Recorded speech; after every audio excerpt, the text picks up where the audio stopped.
we've taught our children, we were taught as infants to say hello and goodbye. Yeah, I realize not every person who dies is celebrity, but they're special. Yeah. They mean something to somebody, and they just want to share their story. And we help them do that. That's kind of a really cool thing. The most special things you can have in a funeral, the things that you'll always remember for families, are the things that actually don't cost any money. Death has been something that people have tried to isolate, and we're saying it needs to be integrated, to integrate it into life, so that the person, it's not reincarnation or something like that. It's just recognizing and honoring and facilitating the natural circle of life.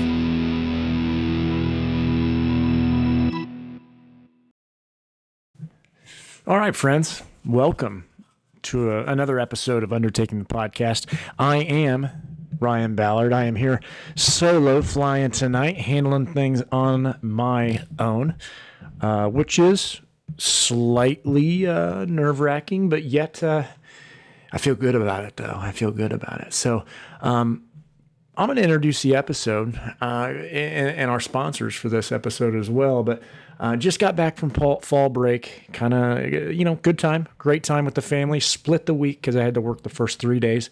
Had services Monday and Tuesday, I believe, and then Wednesday was just kind of they couldn't really give me anything to do kind of a day because I'm leaving the next morning kind of thing. So, but I was still on call Thursday night. It is what it is. But anyway, so went down there, hung out with them, enjoyed spending time with family as always. Sorry, I'm kind of scrolling through sponsors here to make sure I've got everything put together as I want it put together here. Got a really interesting episode for you tonight. Actually, it's not even interesting. Much needed conversation. Let's go ahead and hit our sponsors, though, first. First sponsor tonight, National Mortuary Shipping and Cremation, friends. For more than 40 years, their mission has been to assist hometown. Oh, shoot. Messed that up, didn't I? There we go. For more than 40 years, their mission has been to assist hometown funeral directors with out-of-town deaths. They take the stress out of the complicated shipping and cremation with representatives all across the globe. National Mortuary Shipping is there when you need them to assist or when the death occurs away from home. Let's see here. They've got a phone number up here, 1-800-321-0185. You can find them on LinkedIn, Facebook, and Twitter as well. National Mortuary Shipping and Cremation, friends, sponsors of Undertaking the Podcast this episode. Exciting episode. Sponsor number 2, Gather. Longtime sponsors of the podcast, actually. Over there at the Gather, we always, at NFDA, they've always got a magnificent booth. We go hang out with them a little bit. Brian and I usually like to spitball with them, but Gather's an innovative technology platform built specifically for funeral homes. They love funeral directors and firmly believe that helping families through a loss of a loved one is one of the noblest professions. So I agree with that wholeheartedly because it's not easy to do whatsoever. Gather's always been real good to funeral directors too. Always supportive in a lot of ways when it comes to conventions and things like that. So Gather's always been real good to us. Hold on just a second here and we'll, Zach Chatterton. Always been real nice to us, man. So he's a good dude. When it comes to, he's the CEO, obviously, but he's a good dude. He's spent the last 10 years working tirelessly to help funeral directors and families that they serve. The idea from Gather came to him from a personal loss of his father and the experience his mother went through during that difficult time. We've got one of those recorded ads. We do that, but the live reads are the best, I think. But yeah, Zach is wholeheartedly, he's been with us for a long time. And he does have a special story. There is an episode that we recorded that with him that tells that story. So, here's their phone number, 1-888. I gave you an 800 number earlier. There's a few different ones, but it says 1-888-492-2697. 492-2697. Our last one, guys, as always, myself and Brian, the Undertaking the Podcast Network, all of us here, a part of this, support organ donation. Indiana Donor Network, friends. I just did the, the Brian Clausen BC 39 with my kids and my wife. My wife works out at the Speedway, so she gets us, into some things that maybe, some don't. So it's a good time to be able to go do that. But they did that. Indiana Donor Network was out there. We've got some stuff on our YouTube page. Please check that out and share, friends. Like, subscribe, hit whatever you got to do.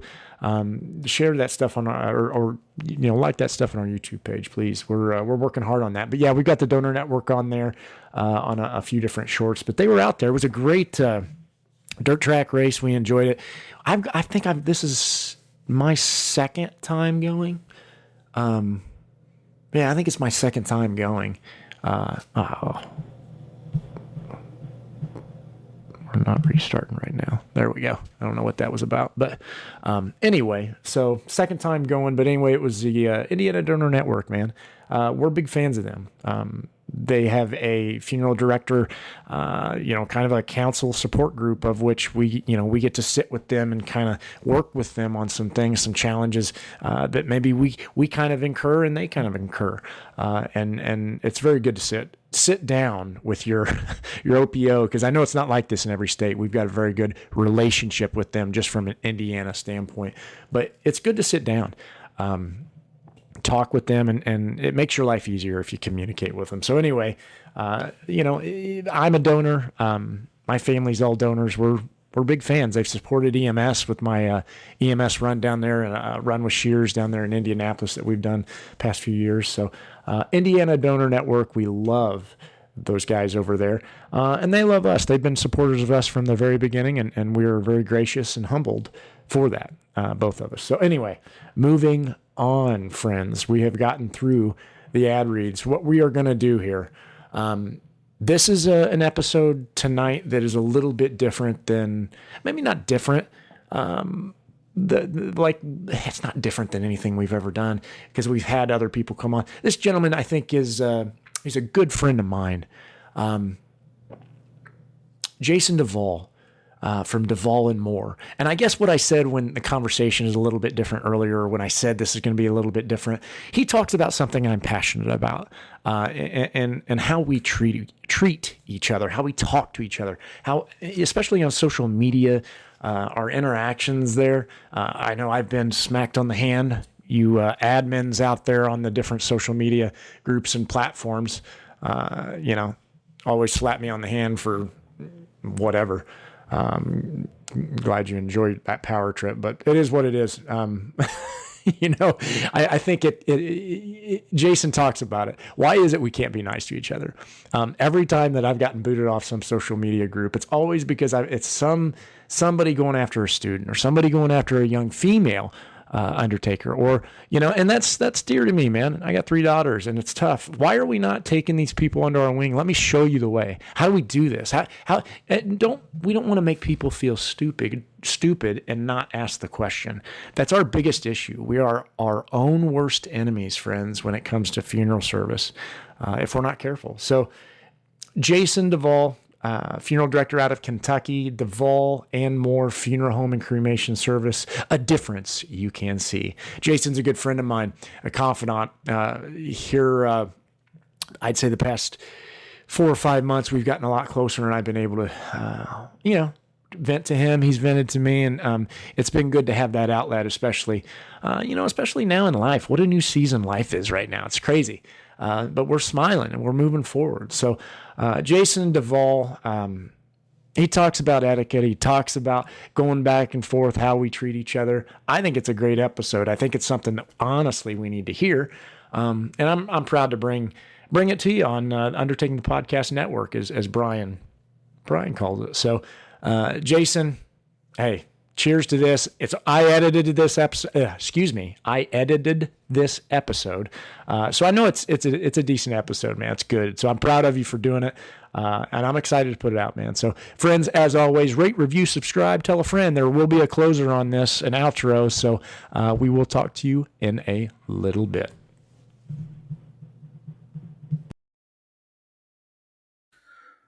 Well, hello, friends and neighbors. Brother Jason coming to you from down in the hills of Kentucky. Hope you're all happy and healthy where this finds you. You know, the other day I was sitting out on the front porch and I was listening to Benjamin Whitmore's episode on undertaking the podcast.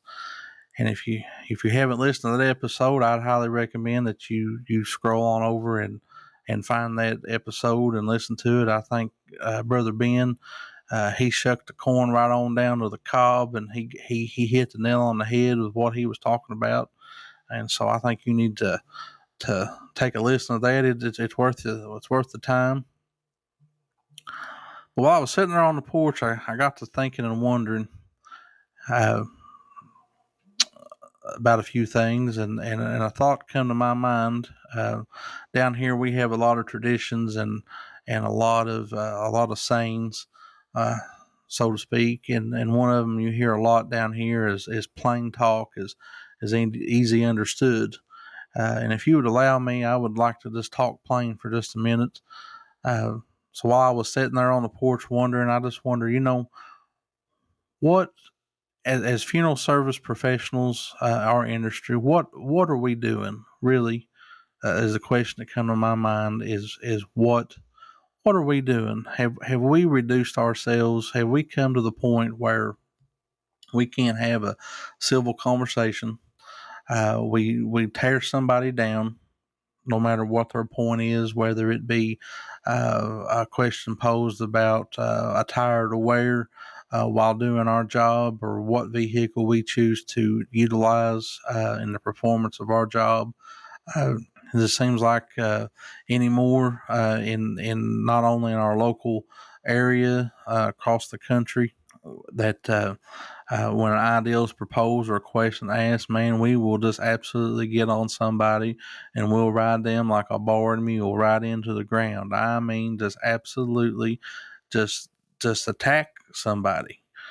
And I wonder if this is where we have come in funeral service.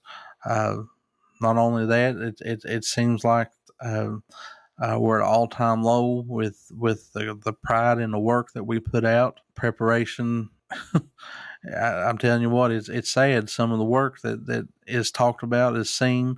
It seems like almost every other day, I'm either getting called to, if it's not fix substandard work, it's consulting with someone about how to fix substandard work, or consulting with somebody, talking, comparing notes about who to call in a certain area so we don't get substandard work. And it seems like it's just getting harder and harder to find someone that does quality work.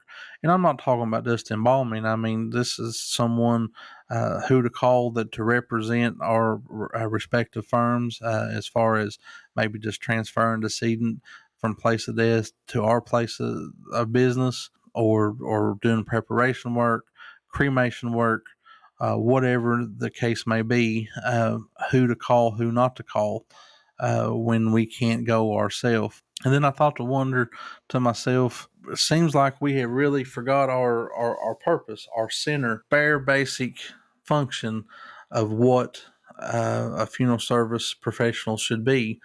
You go back through time, back in history, back thousands of years, and there always was people with a certain skill set that took pride in their work, that when the population around them, their friends and neighbors, had a need, a death, that they called those people, and these people would care for the task at hand, take care of the deceased, whatever the given choices of or accepted practices of that time were. Seems like they took care of business and got the job done and moved right along and moved forward, and we evolved. You go back in our early history here. In our rarest, rawest form, our basic form, we were cabinet makers. Uh, most funeral homes of any age can trace their origin back to some guys and gals who were carpenters. They took care of the local community and their needs, building wagons and buildings and furniture and what have you. And somewhere along the line, someone said, "Hey, can you build us a coffin?" And so we started building coffins. And then someone said, "Hey, can we use your wagon?" So we started using our wagon, and our wagons transformed into horse-drawn hearses, uh, and we just kept evolving. But it seems like back in those days, at the simplest form, those folks at that time were experts in their area. Of course, I know they had different times uh, to deal with, they different circumstances than we do now, but it seemed like they kept being the experts.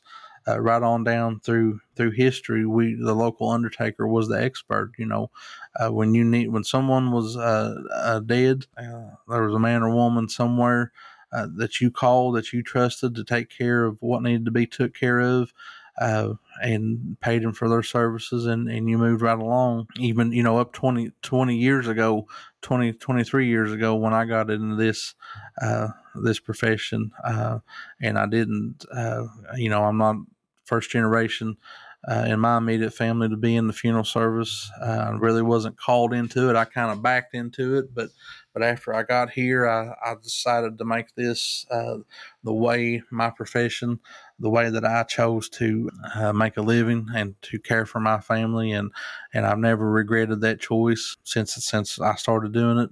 I've always been able to provide for myself and provide for my family, and I've met a whole great bunch of great people. I've met some bad ones too along the way, but for the most part, I've met some great people, and have had some really great experiences moving forward. But then, that being said, I just wonder where we move from here, uh, from where we're at in our current state, moving forward. I mean, at this point in time, I sit here in our industry, and everyone else that's in the industry.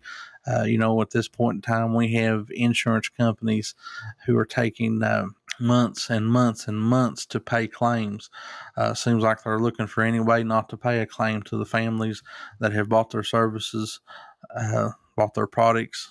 They don't want. It just seems like it's just like pulling teeth to get those claims paid. Not only to get the money to the family for their use to take care of what needs they are to, but to also take care of our services so that we can be paid and pay our vendors and move along and continue working.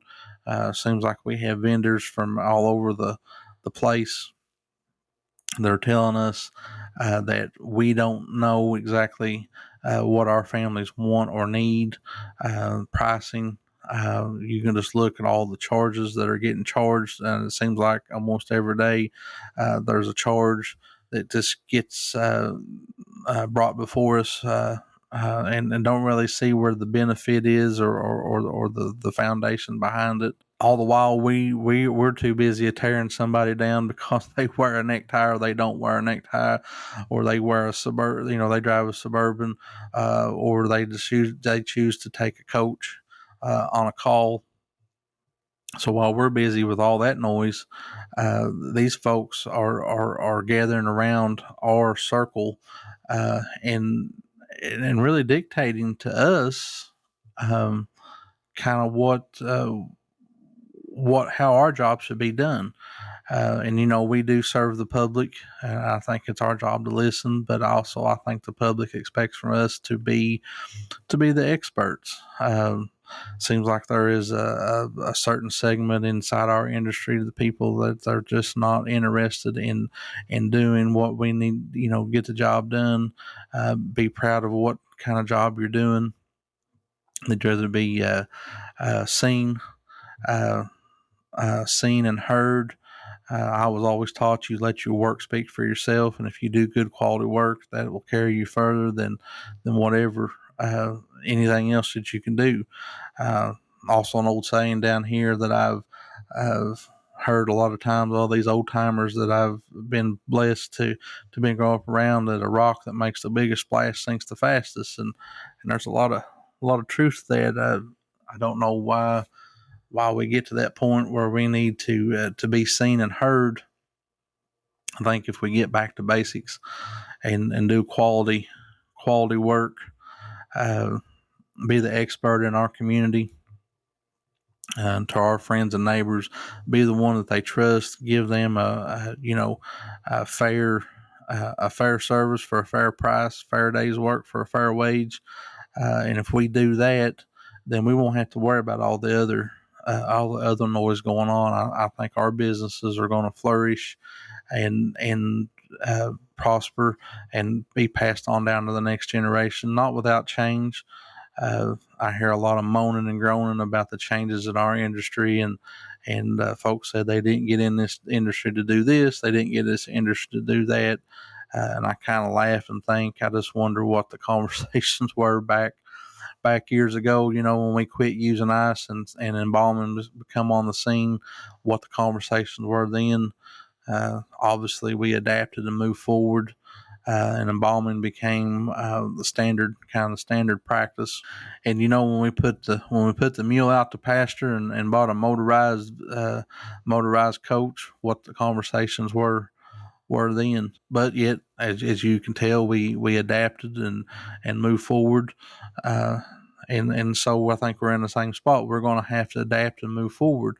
No matter what choices a client has for disposition, I think we need to be the expert, whether it be cremation, whether it be direct burial, whether it be alkaline hydrolysis,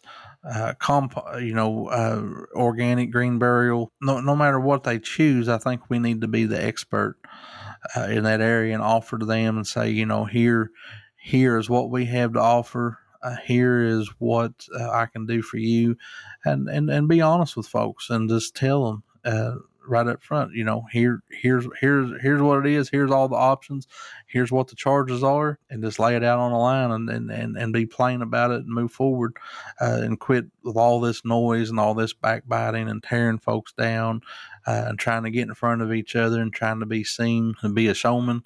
I think if we just get right back down into the dishes, roll up our sleeves and go back to just doing the work, attend to the business at hand of caring for families, caring for the decedents, doing it to our best of our ability, no matter what, not ridiculing folks for their choice. I always believe that one's final arrangements, that's a highly personable decision. There's a lot of things in this whole world that we don't have choices. Circumstances dictate that we have to react to, and a lot of things we just don't have a choice about. We kind of play, we're playing right behind what's dealt out in front of us. But when it comes to one's final disposition, ceremonies, what have you, I think that's a highly personal choice. And no matter what a family chooses, we need to be there, be the expert, be the one that they look to obtain those services and to serve that family well, take care of the decedent promptly. And if we can continue to do that, I think our profession will go right on down through time. As long as time stands, I think there's going to be folks with a skill set that's going to be called upon to take care of the needs of the population at the time. Their friends and neighbors, when there's a death, they will call upon us. We'll be able to make a living, support ourselves, support our family. Thinking right now, I'm 39 years old. I hope to be around a lot longer in this industry, and hopefully one day to pass this business on to a generation of my family, whether it be my nephews or be my daughter. But in order for that to happen, we're going to just have to get back to the basics, get right down to the core of what we're doing. I think the old heads, I think it's time that anybody that's been in this business for any length of time and have knowledge, we're going to have to kind of check our egos, and we're going to have to start teaching this younger generation, the new hands. We're going to have to teach like we've never taught before, to make sure they're well versed and know what's going on. For the young hands coming on, I think they're going to have to check their egos at the door, and they're going to have to start learning, roll their sleeves up, and work and learn this business. And like I said, quit being worried about being seen or heard. If you do good work, your work will speak for you. And people may not ever know who you are, other than outside your locality. And to me, I think that's just fine. That's just all right. Be known as the one people can trust. Give a fair service for a fair price, and your name will go far. You'll be remembered long after your time is gone. Longer than any time, making a big splash and then sinking to the bottom. So I said all that to say this. I think we just need to get back to our roots, so to speak. Be a little kinder to those around us, those working right beside us. Offer a helping hand when we can, and move this thing on down the line just a little bit further, and hopefully it'll continue on as long as there's a need. Anyway, that's my humble opinion, just from an old country undertaker. I don't have a lot of big words or anything like that. Just plain talk, and that's just the way I see it. It's the way we're going to keep doing it right here down in the hills of Kentucky. We're going to be the expert here in our little part of the world, and serve everybody who comes through our doors, whatever their request may be. We're going to do our best to take care of those folks, make sure the people are took care of properly and promptly, and hopefully our legacy will pass on down through the ages. All right, folks, I hope everybody has a good evening, and we'll talk at you soon. All right. Well, it's kind of funny in my eyes. Not really funny, I guess, but it's crazy. I just drove through the hills of Kentucky today, of which, if you haven't done it, please do. It's absolutely breathtaking, beautiful. Jason, you live in an unbelievable place. I love Kentucky anyway. We love that area. We love Tennessee. It's just, we're fans of all that. We're fans of traveling. I want to see it. Show me the world, friends. That's what I like. So, but it's just ironic that I just drove through his state. Today, I texted him. He was out of town as we were coming through. But, it is what it is, man. You're out doing your thing right now. I believe you're on a little vacay with the wife right now. So good for you. Enjoy yourself, friend. Very happy for you to be able to get away. So you deserve it. You and the family. So anyway, as always, friends, we're excited. We're excited about new beginnings. We're excited about new opportunities, and I don't know, just excited. I saw some memories today that came up with my dad, and it was 4 years ago today. We were kind of doing the same thing, fall break with him, and I smiled a little bit. So things have been it's been different, man. It's been different. New season, and we're all going through it. And it's part of the reason I put those YouTube videos out. And this goes with you too, Jason. With this of We See You. It should be a movement, guys. We need to be checking on our people. We need to be calling each other. More so now than ever. We should be taking care of each other. And I think it's important. Just sending a text.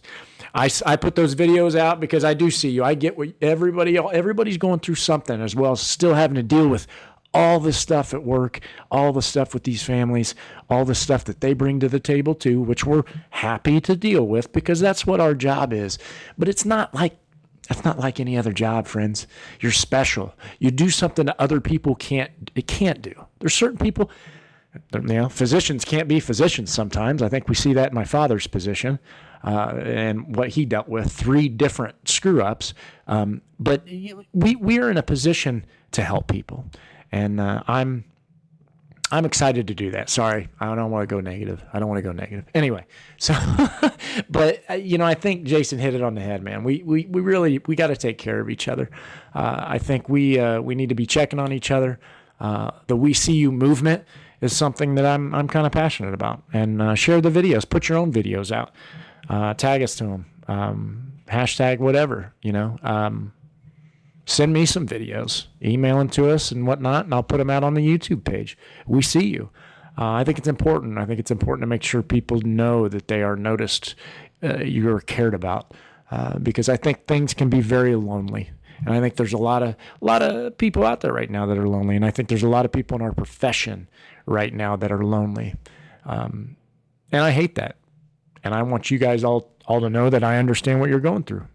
And please know that you're not crazy to feel the way that you do either. So there's that. But anyway, I know it was a little deep, but Jason Duvall, you've got a voice of an absolute, if you could talk all night like a sound machine, I don't even know what you would say. Just sing me a song, buddy, and I'll just fall asleep. But I'm proud of you. I think it's an awesome episode. Duvall and more. Jason M. Duvall. Very excited for you to do this, man. Proud of you and happy. Happy to have you putting some content out, because I think you got some things to say, and I think that's okay to put it out there. So this is one of the things that we're starting to do a little bit, is advance it out a little bit more and bring other things in. I know the undertaking the Colts is a little bit different. Yeah, it's a little bit different. Everything's different right now, friends. It's a little bit different. We want to incorporate people, our friends, people that have some things to say, people that have a story, an important story, because it's your story, and it's your story about what you are, what your family is. Maybe it's your story of funeral service. Todd Van Beck talked about that, and I can't talk. I know Brian talks about that a lot too, but man, he could tell it. And if we can strive as individuals to be half of what that man was to funeral service, then we're going to do some good, and that's part of doing what we're doing here with the podcast and with Jason, with Robert, with a lot of the different shows that we've got coming as well. Ben as well. It's not. He said Whitmore. It's Whitworth. I call him Old Whitworth. But we're just trying to do something a little bit different, incorporate different mindsets. So as I always say, friends, rate, review, subscribe, tell a friend. Undertakingthepodcast.com is that website. info@undertakingthepodcast.com is the email. Friends, I want to remind you, we love Nathan McCullough. He's a proud supporter of Undertaking the Podcast and a good friend of mine. As always, I got to give him a little shout out. Rock and roll.